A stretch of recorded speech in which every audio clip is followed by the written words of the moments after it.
Olá pessoal, beleza? Mais uma vez com vocês, professor Luciano, Biologia, primeira série de ensino médio, e venho trazer para vocês um assunto falando sobre células-tronco. Nós já vimos esse assunto em outra ocasião, né? Células-tronco e também engenharia de tecidos, uma coisa que é bastante nova, né? Inclusive eu trago para vocês aqui uma reportagem bem interessante, né? Que eu peguei de um site lá chamado Bioimpressão, explicando como é que funciona esse processo, né? A bioimpressão de tecidos, né? Então, assim, existe ali todo um procedimento, toda uma lógica, ele envolve ciências, é um trabalho interdisciplinar, na verdade, né? Envolvendo tanto a parte de engenharia, né? De produção e tudo mais, também com a parte da biologia, né? Que, logicamente, tem que ter como prioridade ali. A bioimpressão é uma tecnologia inovadora, tá? Com grande potencial na saúde, que surgiu da impressão 3D, a manufatura aditiva, né? E permite a produção do scaffolds, suportes ou microtecidos, né? Com uma distribuição homogênea de células, materiais e moléculas ao longo da estrutura. Então, esquematizadinho ali para vocês, né? Algumas imagens ali são apenas representativas, né? Não são reais, mas para ter uma noção básica disso aí. A bioimpressão possui as seguintes etapas. Primeira delas, BioCAD, ou Blueprint, ou simplesmente do projeto de tecido para bioimpressão. Isso daí vai ser feito no computador, num programinha, num software que vai elaborar, né, como vai ser feito ali o tecido para bioimpressão. Segunda parte, a bioimpressão 3D. Ela vai utilizar componentes como, por exemplo, células ou esferoides, materiais sintéticos ou biomateriais, hidrogéis e biomoléculas. Então são, né, compostos que vão ser utilizados durante a impressão, no momento, né? Em vez da tinta da impressora vai ser utilizado esses biomateriais. E 3, o pós-processamento, né, que é a etapa de maturação do tecido bioimpresso. Então não é assim, imprimiu, já está pronto, ele vai ter que ter essa fase de maturação, para ele poder ser utilizado como tecido mesmo aqui. E um esqueminha básico, né? O BioCAD aqui, que vai fazer a programação, o processamento, a bioimpressão, né? Aqui a impressora 3D teria mais ou menos esse formato, que vai fazendo, né, a injeção dos biocomponentes ali, e depois a fase de maturação, né? Fazendo todo ali o esquema para preparar esse órgão produzido para poder ser utilizado. Ainda hoje tem muita coisa em fase de teste, mas em algumas situações já estão sendo utilizados vários biomateriais assim, produzidos pela impressão 3D. O que queremos estudar nessa aula, gente? Células-tronco e seus diferentes tipos de células-troncos ali que a gente vai, né, conhecer. Clonagem natural, clonagem reprodutiva e também clonagem terapêutica, e o que é a chamada engenharia de tecidos, que a gente comentou agora há pouco ali. Células-tronco, então relembrando, já vimos isso em outra aula. As células-tronco apresentam grande capacidade de diferenciação, ou seja, elas se diferenciam em outras, né, podendo se transformar em outros tipos celulares. Então uma representaçãozinha básica aqui dessa célula inicial da célula-tronco, a diferenciação em células nervosas, células musculares, né, células de diversos tipos, células da pele e tudo mais. Além disso, são capazes de se dividir, de autorrenovar, gerando outras células-tronco, permitindo assim a formação do organismo. Muito bem. Dividindo os tipos de células-tronco que nós temos ali, temos as totipotentes, podem se transformar em qualquer tipo celular, são muito versáteis, então elas têm uma capacidade de se diferenciar em vários tipos celulares. As pluripotentes, elas não são capazes de originar tecidos extra-embrionários, somente dentro ali, durante a gestação, que ela está gerando os tecidos diferenciados. Depois disso, ela não consegue mais gerar. Temos as induzidas, né, que são produzidas a partir de células de outros tipos celulares. As multipotentes, responsáveis pela renovação celular, encontradas basicamente em todos os tecidos do corpo, são naturais ali, fazendo essa chamada renovação celular do nosso corpo. E as unipotentes são aquelas que não apresentam grande capacidade de diferenciação, sendo capazes apenas de formar tecidos do qual pertence. Muscular só produz muscular, nervoso só produz nervoso, né? Epiteliais apenas epiteliais e assim vai indo. Vamos a um exercício inicial ali para começar. As células-tronco, que apresentam capacidade de originar células apenas do tecido do qual se originaram, são chamadas de letra A, totipotentes, letra B, embrionárias, letra C, pluripotentes, letra D, multipotentes ou letra E, induzidas? Com vocês, dá uma pensadinha ali e a gente já volta.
Então vamos ver, gente, as células tronco que apresentam capacidade de originar células apenas do tecido do qual se originaram são chamadas multipotentes. Muito bem.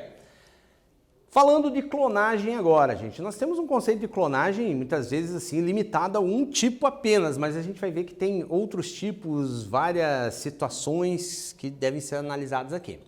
A clonagem, o que é? O conceito da clonagem. É um processo artificial pautado na reprodução de cópias genéticas, organismos idênticos, de determinados seres vivos a partir de um filamento de DNA. Beleza. Tipos de clonagem. Nós vamos ter a natural, nós vamos ter a clonagem induzida, teremos também a clonagem reprodutiva e a clonagem terapêutica. Então, quer dizer, já não existe um tipo só de clonagem, já vimos que tem pelo menos 4 ali, tá? Vamos a um primeiro quiz aqui. Quando falamos em clonagem, normalmente nos lembramos de técnicas realizadas em laboratório em que é possível reproduzir um indivíduo idêntico ao outro, ou seja, uma cópia do outro, beleza? Entretanto, a formação de clones é possível também na natureza por meio de um processo de, letra A, fecundação interna, letra B, reprodução sexuada, letra C, reprodução assexuada ou letra D, fecundação externa. Nós já vimos esse assunto numa outra ocasião, então acho que é mais tranquilinho, tá, gente? Dá um tempinho aqui para vocês pensarem um pouquinho e a gente já volta.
Vamos lá, pessoal. Então, na natureza, né, um processo natural, né, como acontece aqui de formação de clones, é na chamada reprodução assexuada, que eles faz cópia dele mesmo, né? Então, reprodução assexuada, a letra C. A clonagem natural é o caso de gêmeos univitelinos, né, seres idênticos que possuem o mesmo genoma. Então, os dois, né, as duas crianças ali que estão sendo geradas, né, ou dois animais, né, falando assim de uma situação de biologia comparada ali de outros animais, os dois têm o mesmo material genético, né, são iguais ali geneticamente. Então, é a chamada clonagem natural. A reprodutiva aí tem a finalidade de gerar um feto geneticamente igual ao doador do material genético, que é o conceito que a maioria das pessoas tem de clonagem, né? Em termos da reprodutiva ali. Uma cópia idêntica de um outro ser ali. E a terapêutica é utilizada para a reprodução de células-tronco, semelhante à clonagem reprodutiva, com a finalidade de tratar doenças ou outros fatores que afetam a saúde humana. Então, ela já tem, como o próprio nome diz, uma finalidade terapêutica, produção de células, de órgãos, né, de tecidos para repor ou, né, para intercalar, para que ele substitua o tecido doente, né? Então, ela tem essa função terapêutica ali, de um modo geral. A reprodutiva, que a maior parte das pessoas tem como conceito, né? Então aqui eu coloquei para vocês a formação, né, vamos dizer assim, da ovelha Dolly, né? Foi colocada ali primeiro uma primeira ovelha, né? Essa ovelha teve assim a célula retirada, o núcleo também retirado, que no núcleo é que está a informação genética, isso a gente já viu, né? E uma outra ali que fez a doação de uma célula da mama, que na verdade é uma célula que vai ser destruído ali o seu núcleo e utilizado o núcleo da outra célula ali. Então vai ser a fusão do núcleo doado por uma célula, né, de uma ovelha com a estrutura celular da outra, formando uma nova célula, que seria equivalente ali a um zigoto. Mas, como a gente está tratando de clonagem, não seria bem um zigoto, mas ali, a partir dali, ele vai começar a fazer todas as reproduções normais que existem. Mas assim, ele não vai nascer num tubo de ensaio. Ele precisa ser colocado, implantado numa chamada, vamos supor, uma barriga de aluguel ali, num útero, né, de uma outra mãe, de uma outra ovelha, que vai gerar o clone em si, né?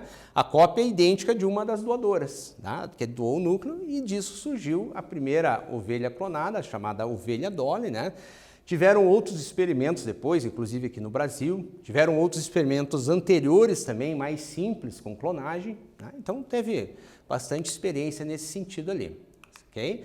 Aqui doou o núcleo, né? A cópia de quem é diretamente a Dolly, quem que seria ali a matriz, vamos chamar assim de matriz, certo?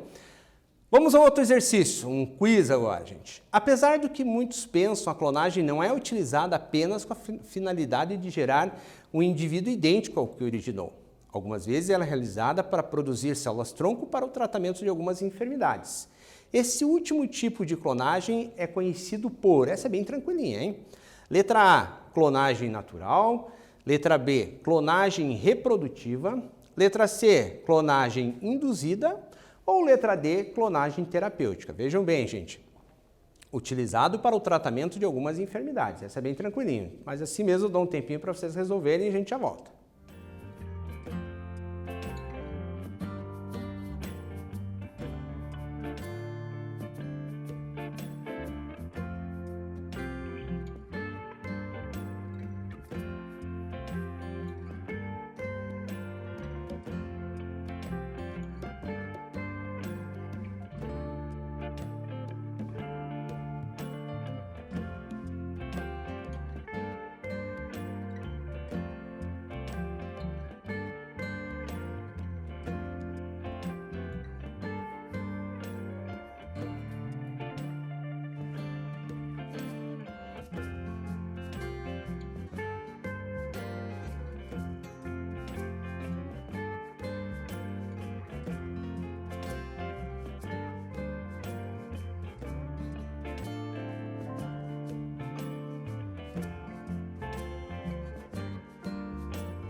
Então vamos lá, gente. Para fins terapêuticos, tratamento de enfermidades seria a letra D, clonagem terapêutica. Muito tranquilinho essa, né? Vamos à engenharia de tecidos agora. A gente falou desse termo ali no começo, né? É a ciência que utiliza a biologia, a química, a física para desenvolver os chamados tecidos artificiais. Pode ser aplicada à produção de pele artificial, cartilagens, tecidos ósseos. Lembra que a gente viu lá da bioimpressão? Também é um método, mas existem outros tipos também de engenharia de tecidos. Apesar de ser utilizada a técnica de clonagem, né, que é o ramo que diferencia por focar somente na reprodução de partes desses seres vivos, utiliza uma combinação de terapia celular e uso de biomateriais. Então tem outros tipos, né, tem vários tipos, modalidades dessa engenharia de tecidos para você obter aquele tecido desejado para fins terapêuticos, de substituição, enfim, né, diversos conforme a necessidade, né? A engenharia de tecidos. Então nós temos aqui, por exemplo, né, um tecido ósseo ali fraturado, estrutura de suporte cultivado com células ou incubada em fatores de crescimento, essa estruturinha aqui produzida, né, para produzir o biomaterial, né? Estímulos mecânicos, fatores de crescimento e nutrientes são dados ali. O material é lentamente infiltrado, formando um novo osso com essas células, né, do tecido ósseo. O tecido acaba por regenerar, corrigindo totalmente o defeito. E aí acaba completando ali aquele espaço fraturado. É uma técnica aí que aos pouquinhos ela está ganhando força e futuramente vai ser utilizada até de uma maneira mais barata em várias ocasiões. Certo? Mostrando aqui o antes e o depois para vocês. Na engenharia de tecidos, os biomateriais atuam como scaffolds, estruturas que agem como um suporte para o crescimento celular. Então tem que ser como se fosse ali uma base, né? Como se fosse um material, uma base que a partir dali se desenvolvesse o biomaterial, né? Ela serve como suporte para o crescimento celular a fim de auxiliar na regeneração ou construção desse novo tecido. Esses biomateriais são utilizados para a reconstrução tecidual e são divididos em duas categorias. Nós vamos ter a categoria dos naturais e dos sintéticos. Os naturais são feitos com células assim, por procedimentos bem mais biológicos mesmo, e as sintéticas ali produzidos pelaquela tecnologia de bioimpressão ou outras até, né? Exercício 2. Na década de 1990, células do cordão umbilical de recém-nascidos humanos começaram a ser guardadas para criopreservação. Eram congeladas para ser utilizadas depois, uma vez que apresentam um alto potencial terapêutico em consequência de suas características peculiares. O poder terapêutico dessas células baseia-se na sua capacidade de, vamos na próxima ali, letra A, multiplicação lenta, letra B, comunicação entre células, letra C, adesão a diferentes tecidos, letra C, diferenciação em células especializadas, ou letra E, reconhecimento de células semelhantes. Aquele tempinho para vocês, já voltamos.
Pessoal, então é o seguinte, congelava-se esse cordão umbilical, congela-se, né, para fins terapêuticos depois, né, qual a intenção disso? Letra D, diferenciação em células especializadas, que depois vão poder ser utilizadas para curar algum tipo de doença ou substituir tecidos e tudo mais. O que vimos nessa aula? Células-tronco e seus diferentes tipos diferentes de células-tronco, né? Clonagem e seus tipos, lembrando que não existe, né, apenas um tipo de clonagem, e também conceitos sobre engenharia de tecidos. Então são coisas novas, coisas que estão sendo desenvolvidas, estão sendo estudadas e cada vez melhoradas e logo estarão aí à disposição das terapias, até de uma maneira um pouco mais acessível e barata, né, para atender muitas pessoas. Gente, dúvidas é possível que tenham ficado, né? Porque tem muita curiosidade também nesse tema. Algumas dessas você consegue sanar na internet mesmo, pesquisar. Procure outras literaturas, procure teu professor, converse com ele vai te indicar novos materiais para você ler sobre esse assunto. Tem bastante curiosidade, bastante novidade. Revistas especializadas em assuntos científicos, elas vão trazer um monte de informação para vocês também, tá? Resolva os exercícios que vão estar sendo propostos. Acesse essa aula, pare, anote, né? Faça diversas intervenções necessárias ali.